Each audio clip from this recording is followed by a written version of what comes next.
Mutual fund options की बात करें तो हर तरह के इन्वेस्टर्स के पास हर तरह की म्यूचुअल फंड स्कीम्स अवेलेबल हैं चूज करने के लिए, भले ही फिर वो एग्रेसिव इन्वेस्टर्स हों या कंजर्वेटिव इन्वेस्टर्स। तो फिर इतने सारे ऑप्शंस में से इन्वेस्टर अपने लिए बेस्ट ऑप्शन कैसे चूज कर सकता है?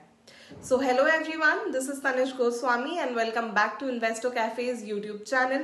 और आज की वीडियो में हम बात करेंगे कि कैसे NAV यानी कि net asset value mutual funds को अफेक्ट करती है। फंड्स की हिस्टोरिकल परफॉर्मेंस को हमेशा एक अच्छा इंडिकेटर माना जाता है उसकी प्रॉफिटेबिलिटी को जज करने के लिए। ऐसे फंड्स जो कंटिन्यूअसली अच्छा परफॉर्म करते आ रहे हैं डिस्पाइट ऑफ मार्केट वोलेटिलिटी, उनमें माना जाता है कि वो फंड्स अच्छे एसेट्स में इन्वेस्ट कर रहे हैं जो हर टाइप के मार्केट ट्रेंड में सरवाइव कर सकते हैं। और ऐसे फंड्स फंड मैनेजर की एक्सपर्टीज भी शो करते हैं कि वो कितने अच्छे से पोर्टफोलियो को गाइड कर सकते हैं through all the ups and downs of the market, और अल्टीमेटली इन्वेस्टर कैसे अपने वेल्थ क्रिएशन ऑब्जेक्टिव को अचीव कर सकता है। अगर कुछ और इंडिकेटर्स की बात करें तो उनमें आ जाता है market conditions, mutual fund house और उनकी इन्वेस्टमेंट स्ट्रैटेजी। तो कुछ इन्वेस्टर्स मानते हैं कि सिर्फ हिस्टोरिकल परफॉर्मेंसेस के बेसिस पे किसी भी फंड को सबसे अच्छी तरीके से जज किया जा सकता है, बट इसके अलावा भी एक ऐसी चीज है which is equally important and that is NAV। तो चलिए सबसे पहले समझते हैं कि NAV होता क्या है। नॉर्मली इन्वेस्टर्स म्यूचुअल फंड की परफॉर्मेंस को इवैल्यूएट नहीं कर पाते हैं क्योंकि वो कई सारे सिक्योरिटीज में इन्वेस्ट करते हैं। इसीलिए किसी भी एक टाइप के एसेट से फंड की परफॉर्मेंस को जज करना काफी मुश्किल होता है। अगर बाकी इंडिकेटर्स जैसे कि हिस्टोरिक परफॉर्मेंस, रिस्क फैक्टर और AUM की बात की जाए तो NAV एक काफी क्लियर पिक्चर शो करती है किसी भी फंड की। म्यूचुअल फंड की पर यूनिट मार्केट वैल्यू को NAV के थ्रू रिप्रेजेंट किया जाता है। ये वो प्राइस है जिस पे investors mutual fund units purchase करते हैं।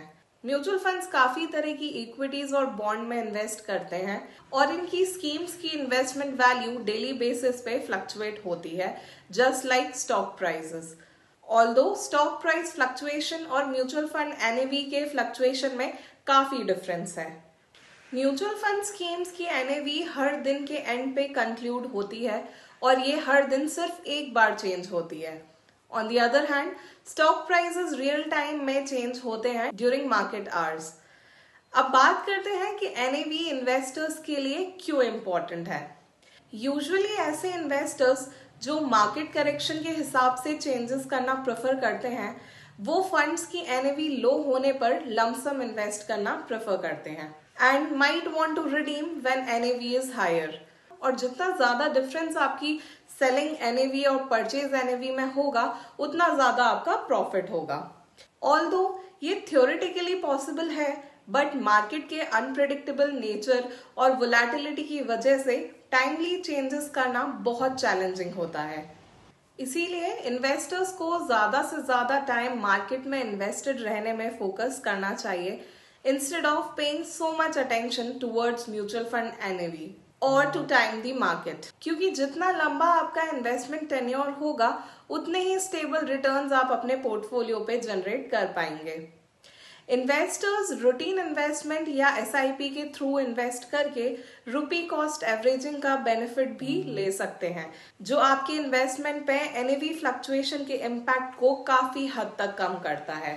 इससे long term mutual fund investments particularly equity oriented schemes को ज्यादा टाइम मिल जाता है ग्रो करने के लिए, which indirectly gives full advantage of power of compounding to the investors. तो अब बात करते हैं कि NAV का क्या रोल होता है म्यूचुअल फंड की परफॉर्मेंस पे। किसी भी म्यूचुअल फंड स्कीम का परफॉर्मेंस NAV से मॉनिटर किया जा सकता है, बट क्या ये जरूरी है कि हाई और लो NAV होने से उस स्कीम का रिटर्न परफॉर्मेंस भी उतना ही ज्यादा या कम हो? तो ऐसा बिल्कुल भी नहीं है, because the return performance is not at all impacted by the NAV of the scheme. किसी भी NAV की ग्रोथ या डी ग्रोथ को यूज किया जा सकता है फंड के ग्रोथ ट्रेंड को पता करने के लिए। फॉर एग्जाम्पल, अगर किसी फंड की NAV 6 साल पहले 15 रुपए थी और उसी फंड की NAV आज 200 रुपए है, तो इसका मतलब ये है कि फंड का साइज यानी कि AUM काफी इंक्रीज हुआ है और इन्वेस्टर्स को पर्टिकुलर फंड मैनेजर पे या AMC पे कॉन्फिडेंस है। अदर देन दिस, फंड की परफॉर्मेंस और NAV का कोई भी कनेक्शन नहीं है। वहीं अगर हम ओपन एंडेड और क्लोज एंडेड फंड्स की बात करें तो ओपन एंडेड फंड्स की NAV ज्यादा रेलेवेंट होती है क्योंकि ये डेली बेसिस पे चेंज होती है। तो इसीलिए अगर आप किसी भी स्पेसिफिक डे की NAV पे परचेज या सेल करना चाहते हैं, then you must place the transaction before the cut off timings. ज्यादातर म्यूचुअल फंड स्कीम्स की परचेज डेडलाइन 3 बजे तक होती है। However, this does not applicable to liquid fund schemes. यानी कि अगर आप 3 बजे से पहले अपना ट्रांजैक्शन प्लेस करते हैं तो आपको सेम डे की NAV पे यूनिट्स अलॉट होंगे, और अगर आप इस डेडलाइन के बाद कोई ट्रांजैक्शन प्लेस करते हैं तो AMC will accept it, but उसका settlement process next working day की NAV के अकॉर्डिंग होगा। और ये cut off time guideline purchase और रिडम्पशन दोनों के लिए एप्लीकेबल है। तो अब बात करते हैं कि बेटर क्या होता है, हायर NAV या लोअर NAV।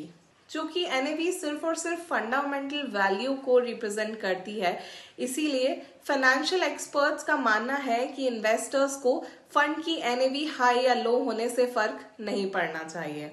तो इसे एक एग्जाम्पल से समझते हैं।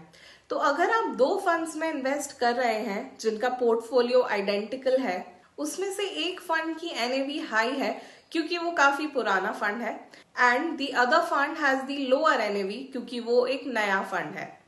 जस्ट बिकॉज दोनों फंड्स के पोर्टफोलियो सेम है, दोनों के रिटर्न्स में कोई भी डिफरेंस नहीं आएगा। The return performance totally depends on the market and not on the NAV of the funds. इसीलिए इन्वेस्टर्स को अपने इन्वेस्टमेंट पे कंसंट्रेट करना चाहिए और लॉन्ग टर्म के लिए इन्वेस्ट करना चाहिए ताकि वो ज्यादा से ज्यादा कंपाउंडेड रिटर्न्स का बेनिफिट ले सकें। So thank you for watching this video, and if you find it useful then don't forget to like it and share with your friends. Also subscribe to our channel before you leave.